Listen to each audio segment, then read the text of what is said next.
Salut à tous, c'est Arcal, j'espère que vous allez bien. On se retrouve pour un nouveau duel commenté et je me retrouve avec Arix du Split Duel Crew. Comment ça va Arix? Bonjour à tous, salut Arcal, ça va super et toi? Ça va nickel, je te remercie. Alors on va commencer ce duel sans plus attendre. Alors c'est Protecteur du Tombeau contre Renoncer, un duel très intéressant. Alors du coup, Allez, qu'est-ce que donc, tu on est parti. Alors du coup, qu'est-ce que tu penses de ce match-up Arix? Alors personnellement, je pense que quand même le deck protecteur du tombeau a un petit avantage parce que cette facilité à spammer les monstres sur le terrain et à la fois de les faire revenir depuis le cimetière, c'est quand même assez agressif pour le renoncer qui a du mal à gérer plusieurs menaces en même temps. Voilà, renoncer qui est un deck assez lent quand même, un deck assez réactif. Donc on va voir. Ah là là, il a envoyé un renoncé pour invoquer un autre renoncé. Alors en termes de ressources, hein, sur le long terme là, durant la partie, il va être un peu ric-rac, je trouve. Donc, Oui, il a déjà perdu un renoncé sur 3. Ouais. Mais je Il pense va tenter une attaque. Mais il avait pas d'autres monstres, j'ai l'impression, du coup. Pour envoyer un autre renoncé, ça va être assez compliqué. Je pense que la main était assez terrible ici du côté de Kiwi. Ouais. Il a dû se débarrasser de un renoncé et là on voit que l'aérosol est joué directement et donc il va perdre son deuxième renoncé déjà. Ouais. Au bout du troisième tour de la partie, c'est terrible ça pour Kiwi. Et du coup, si Arix, bah toi du coup, c'est toi qui joues du coup Protecteur du Tombeau. C'est ça. Ok, bah du coup tu sais très bien qu'il a, tu sais comme information en te basant sur ce qu'il a depuis dans le cimetière, bah qu'il lui reste juste un troisième renoncé à gérer et c'est presque GG du coup pour la première manche. Oui voilà, le but vraiment c'est de gérer ces renoncés le plus vite possible. Une fois qu'ils sont gérés, eh bien il n'y a plus que des monstres à 1400 points d'attaque dans le deck et ça c'est assez facile du coup pour Protecteur du Tombeau de les gérer. Tandis que de ton côté, t'as encore les lances, t'as peut-être potentiellement un lancier, 3 recruteurs, t'as encore les oracles. Oui voilà. Voilà. Donc, alors Senju, tape direct, ok. Un peu d'état quoi. Pour le mettre en défense, Senju qui est allé chercher le dernier renoncé déjà du coup de Kiwi, donc on sait qu'il est en main maintenant. Pas de monstre joué ici, passe tour. Et une Sphère Kuriboh qui est piochée, on dirait du côté de Kiwi, ça va taper directement à 1004, est-ce que ça va passer? Ça va passer. Ouais. Ok. Déjà plus que 900 points de vie ici. On rappelle Senju qui est très fort dans les decks rituels qui permet d'aller chercher le renoncé ou n'importe quel monstre rituel depuis le deck qu'elle a ajouté à la main. Deck qui va recevoir d'ailleurs du support assez intéressant, je suis vivement de voir les compétences qui vont sortir avec. Tout à fait avec le soldat du Lustre Nord notamment. On verra ça très bientôt. Donc la Sphère Kuriboh qui a été jouée pour mettre le monstre attaquant en embuscade en position de défense. Et le rituel de l'illusion noire qui va donc bannir la Sphère Kuriboh. On rappelle la Sphère Kuriboh, une entrave qui peut être défaussée depuis la main pour mettre un monstre qui attaque en position de défense sans cibler. Et en plus elle peut être bannie depuis le cimetière pour être utilisée comme matériel de rituel pour invoquer notamment le renoncé ici. Et donc il va voler l'attaquant en embuscade pour tenter une attaque à 1700. On a vu là Kiwi qui a tenté de jouer autour de la tempête d'aqua en mettant Senju en mode défense pour tenter un létal, mais c'était une tornade de poussière qui va détruire l'attaquant en embuscade. Bien joué puisque le renoncé, comme il n'est plus équipé avec l'attaquant en embuscade, retrouve une attaque de 0. Ça c'était très bien joué à ce niveau là en tout cas. En tout cas de la part des deux joueurs c'était très bien joué, de jouer autour de la tempête d'aqua et de faire la tornade de poussière sur le renoncé. Enfin sur l'équipement du renoncé. Ce qui a permis de survivre en tour de plus ici. Même s'il n'y a pas de monstre par contre. Il n'y a plus de monstre du côté des joueurs protecteurs du tombeau, donc le renoncé ne peut plus rien voler et au moins il ne peut pas attaquer puisqu'il a 0 point d'attaque. Le Senju, un peu débile. Direct. Ah, Trapvan, ok, invocation. Ouais, Trapvan à l'invocation. Évidemment plus d'effet de Senju puisqu'il n'y a plus de renoncé dans le deck, puisqu'il peut en jouer que 3. Et là il a un terrain qui est déjà un peu bloqué avec un renoncé qui n'a pas de monstre équipé, un monstre qui est posé jusqu'à la fin du duel. Ouais. Ces 3 zones sont bloquées, il peut toujours attaquer avec le Senju qui est en défense. S'il souhaite. Faut tenter, hein. Et c'est ce qu'il va faire, il va le mettre en attaque. Est-ce que ça va passer? Si ça passe, c'est létal ici.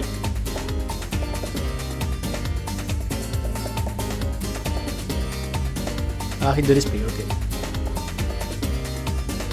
Alors Rite de l'Esprit qui est une carte piège qui permet de réinvoquer depuis le cimetière un monstre protecteur du tombeau. Donc ici c'est l'attaquant d'embuscade qui a donc 1700 points d'attaque et donc qui est plus fort que le Senju Minmin qui a lui 1400 points d'attaque. Du coup la battle phase est arrêtée et fin de tour.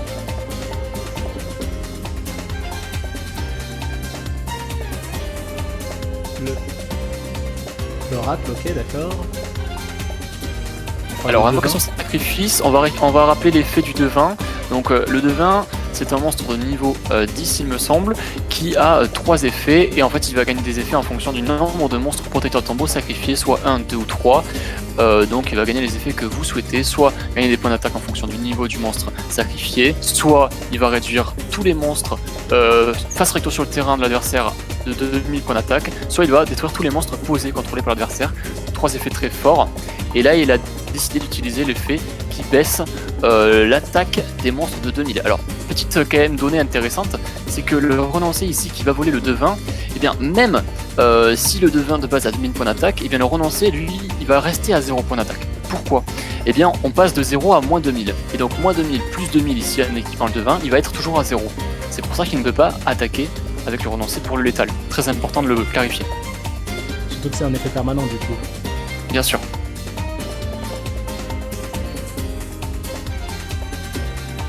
Ce duel est trop longuet quand même. Arracher ses 900 points de vie, c'est pas simple. Oui, mais en fait là Kiwi se retrouve coincé parce qu'un monstre est trap-vanné, un Senju est à 0 et un renoncé est à 0. Donc là, malheureusement, pas grand chose à faire pour Kiwi. Notre Rite de l'Esprit qui est joué pour réinvoquer attaquant d'embuscade sur la fin de tour, évidemment, pour éviter toute interaction avec une magie piège qui a été posée par Kiwi, puisqu'elle ne peut pas être activée le tour où elle a été posée. 2 cartes en main du côté de Arix. Mais surtout que le deck de protecteur du tombeau là, s'il est bien, enfin il est construit en tout cas le deck il a l'air d'être bien construit. Il y a pas mal de pièges, il y a potentiellement des sphères Kuriboh, il peut très bien jouer sur la durée, c'est incroyable. Donc là il va profiter de ce tour pour détruire un petit peu le board adverse. Ah joli double cyclone, joli. Alors double cyclone qui est une bonne tech carte dans le deck renoncé. Qu'est-ce qu'elle fait? C'est une carte magie jeu rapide, donc vous pouvez utiliser un tour adverse, c'est ce qui a été fait, pour détruire une carte magie piège que vous contrôlez, donc là en l'occurrence l'oracle des protecteurs du tombeau, donc qui va être détruit pour donc ensuite être envoyé au cimetière et ensuite détruire une carte magie piège de l'adversaire. Ici Tempête d'Aqua qui a été chaîné pour notamment passer en défense le renoncé, ce qui n'a pas eu d'effet particulier. Mais au moins il a sorti l'oracle pour équiper un autre monstre. Et là c'est intéressant parce que du coup le renoncé va tenter une attaque. Ah la sphère.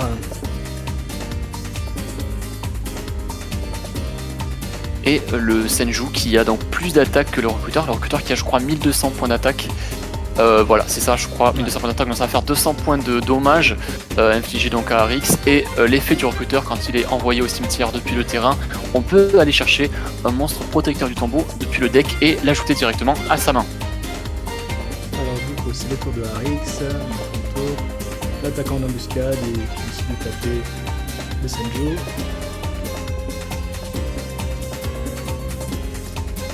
Pour faire les premiers dégâts après plusieurs dizaines de tours. Deck renoncé qui est un deck qui peut vraiment très bien se défendre avec les sphères Kuriboh notamment. Et qui prend les premiers dégâts de la part, mais qui n'est pas pour autant en très bonne position ici.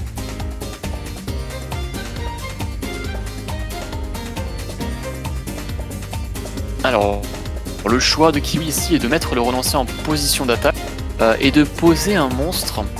Et c'est le kamikaze, ouais, mais du coup. Alors, est-ce que c'est une sphère Kuriboh posée? Est-ce que, voilà, qu'est-ce que c'est? Alors qu'ici, on a vu le choix de Kiwi qui a été de cracher son renoncé avec l'attaque en embuscade. On le rappelle que le renoncé, s'il doit être détruit, il peut se détruire la carte d'équipement à la place. Donc là c'est ce qui a été fait. Oh la sphère Kuriboh qui fait mal ici. Le rite de l'esprit. En battle phase toujours le rite de l'esprit qui permet d'invoquer toujours donc un monstre protecteur du tombeau. Alors qu'est-ce que je vais choisir? L'attaquant en embuscade qui va être invoqué, donc pouvoir tenter de détruire enfin ce troisième et dernier renoncé. Ça passe, donc non seulement là Kiwi vient de perdre l'une de ses seules conditions de victoire, le renoncé, les 3 sont passés, et en plus il prend 1700 points de dégâts, ce qui commence à faire beaucoup. Et là ça commence à sentir bon pour moi.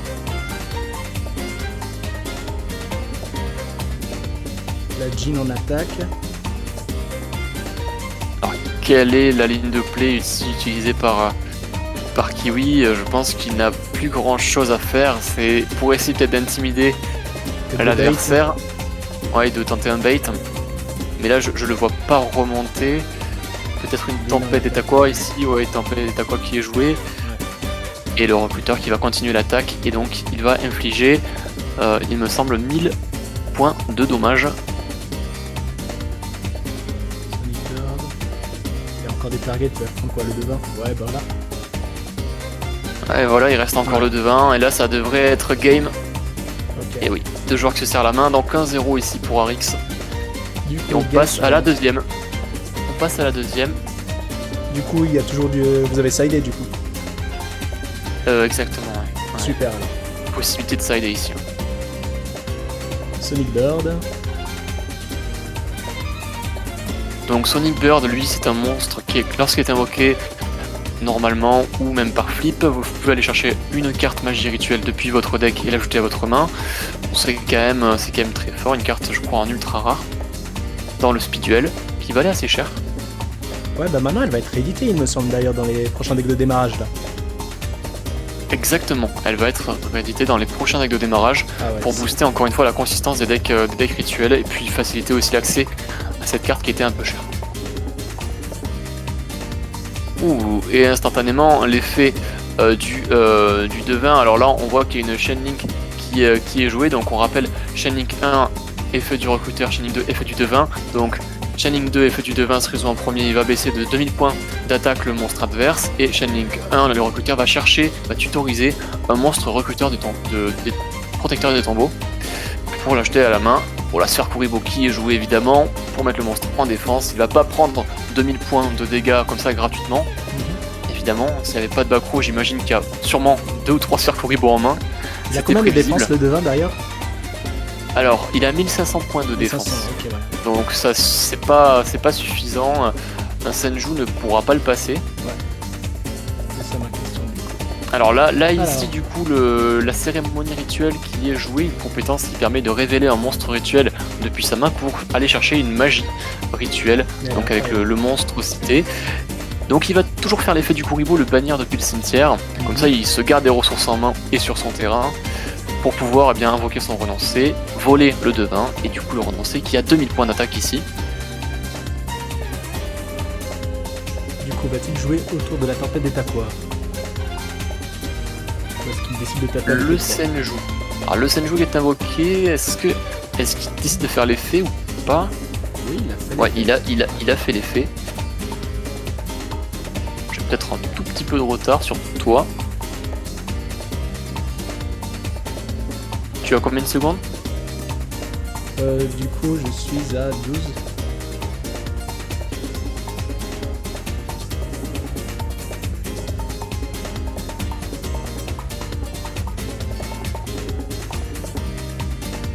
Alors, du coup, est-ce qu'il a été utilisé?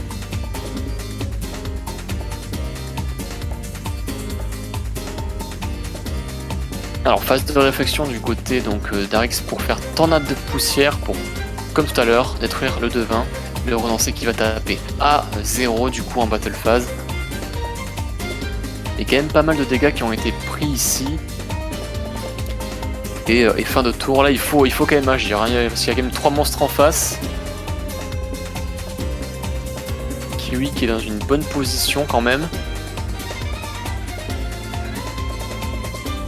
Le lancier qui est joué, donc lancier lui on rappelle qui est un monstre qui fait des dégâts perçants, c'est-à-dire que si il attaque un monstre de l'adversaire en position de défense, et bien il va infliger la différence entre les points d'attaque et les points de défense du monstre adverse, tout simplement. Souvent joué en un exemplaire d'ailleurs, car il n'est pas spécialement nécessaire, c'est juste un monstre qui permet de taper, d'ailleurs contre les decks un peu stall, ça peut avoir un bon avantage aussi. C'est vrai, contre le deck stall, c'est vraiment la carte MVP. Il lancé qui est volé ici par le renoncé.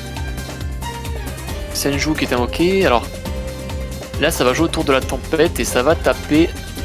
Si ça passe malheureusement c'est terminé. Rite de l'esprit c'est pas mal.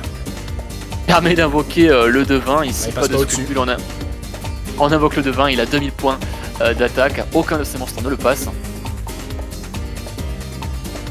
Attaque en embuscade, et là ça va taper. Ouais. Il a pas de raison ici de taper le renoncé. Non, dans tous les cas, piquer, ouais. Voilà, il ne le passe en aucun cas. Imaginons que Kiwi est une sphère Kuriboh, il peut tout à fait essayer de se faire détruire la carte match d'équipement, donc protéger une fois son renoncé, et après faire sphère Kuriboh pour garder le renoncé sur le terrain et voler un monstre, donc ce serait terrible pour Arix.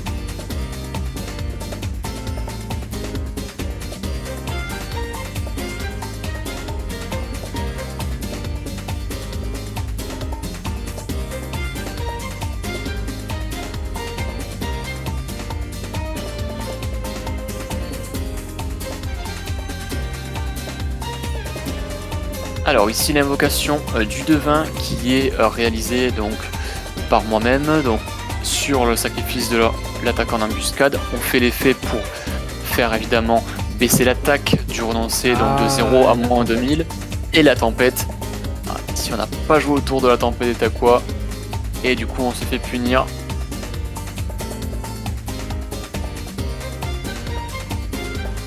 Alors, il faut parler d'un peu intéressant ici, c'est-à-dire que le renoncé va voler le devin, mais le renoncé étant toujours à 0, en fait, 0 point d'attaque, il peut décider d'attaquer sur le devin, et du coup, les deux joueurs feraient une égalité, puisque je rappelle que le renoncé, s'il attaque un monstre, et bien après, les deux joueurs prennent des dégâts d'effet, en fait, tout simplement. Toi, tu prends un dommage de combat, et l'adversaire prend les dommages d'effet de la différence entre l'attaque et la défense du monstre attaqué. Double cyclone, encore une fois. Toujours la même combo, on se débarrasse d'un devin, on se débarrasse d'une magie piège, donc il va cibler celle du milieu. Il va chaîner le rite de l'esprit, oh là là. Et ouais, toujours hein.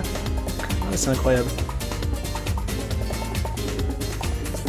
Et énormément de pièges dans ce deck.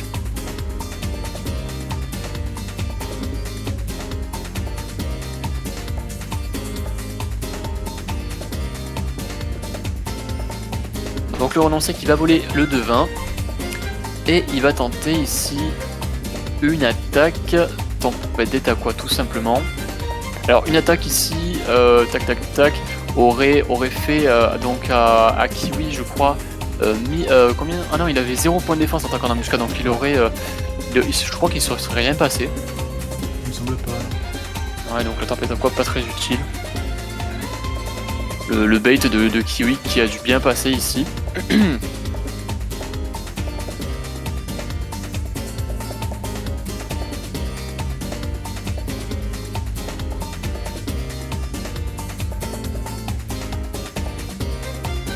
Alors que de mon côté j'ai pas grand chose d'autre à faire, hein, juste des monstres posés. Alors du coup, le super Évidemment vérifiez toujours les ressources de l'adversaire hein, pour vous tenir au courant un petit peu de ce qui peut éventuellement lui rester dans son deck.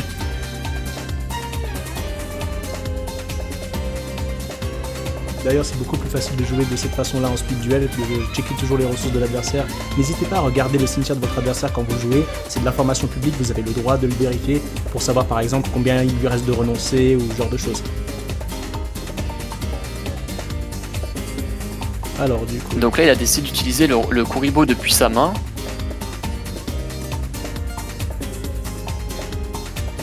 Attaquer un recruteur.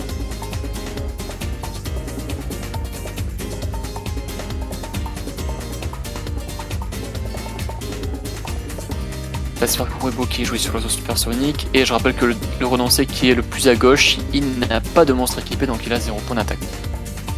Ce qui est assez risqué d'ailleurs, mais je pense qu'il peut se défendre quand même. Enfin, en fait, il a un monstre équipé, mais c'est un monstre en fait qui était face verso. Ouais. Du coup, comme son attaque, sa défense est inconnue, eh bien, il est considéré comme ayant 0 point d'attaque et 0 point de défense, tout simplement.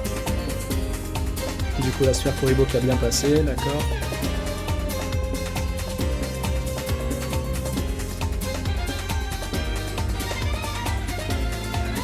Ah, la tempête à quoi encore une fois.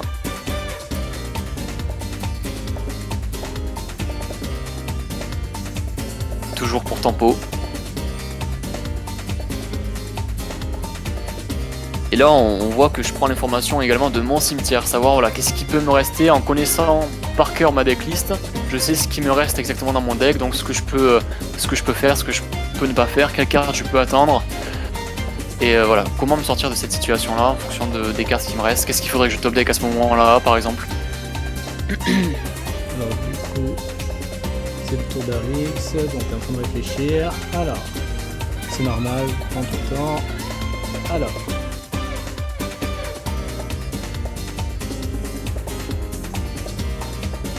C'est un moment important quand même là du match parce que 700 points de vie, je peux pas faire n'importe quoi.